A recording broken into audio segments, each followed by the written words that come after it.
200 jeunes ont reçu leur certificat de fin de formation dans les métiers du digital. Ce jeudi 4 août 2022 à Abidjan Cocody en présence du ministre de l'Emploi et de l'Insertion professionnelle Touré Mamadou.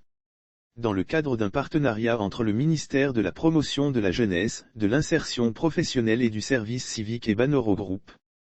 200 jeunes ont bénéficié d'une formation d'un coût estimé à 95 millions de FCFA. 200 jeunes ont eu droit à 6 mois de formation intense dans les domaines de l'intelligence artificielle et du référent digital, dispensés par les centres Simplon-Si et Ivoire Geek School, d'un projet financé à hauteur de 95 millions FCFA par le ministère de la Jeunesse à travers l'agence Emploi Jeunes. Ces formations, qui correspondent aux offres actuelles d'emploi, contribueront à la résolution de l'inadéquation entre le marché d'emploi en Côte d'Ivoire et les qualifications des jeunes. Soyez des jeunes modèles dans les différents lieux de stage emploi et être des ambassadeurs auprès de la jeunesse. Le ministre de la Promotion de la Jeunesse, de l'Insertion professionnelle et du Service civique, Mamadou Touré a exhorté les jeunes à être des exemples. Soyez des jeunes modèles dans les différents lieux de stage emploi et être des ambassadeurs auprès de la jeunesse, pour son adhésion massive à l'agence Emploi Jeunes.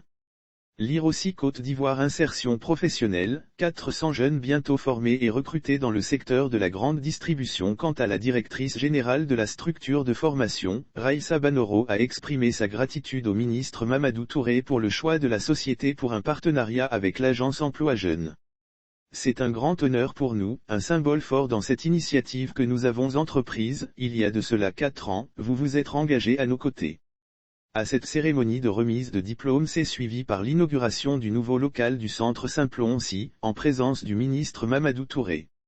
L'un des bénéficiaires du projet d'insertion professionnelle, Asamoah Kevin Stéphane, a exprimé sa reconnaissance au ministère de la Promotion de la Jeunesse, de l'Insertion professionnelle et du Service civique pour cette aubaine d'apprentissage dans un métier d'avenir.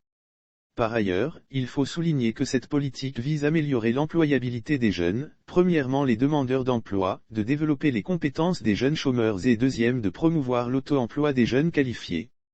La formation des jeunes en intelligence artificielle et référent digital vise à contribuer à la mise à disposition des entreprises d'une main-d'œuvre qualifiée dans les secteurs innovants du numérique.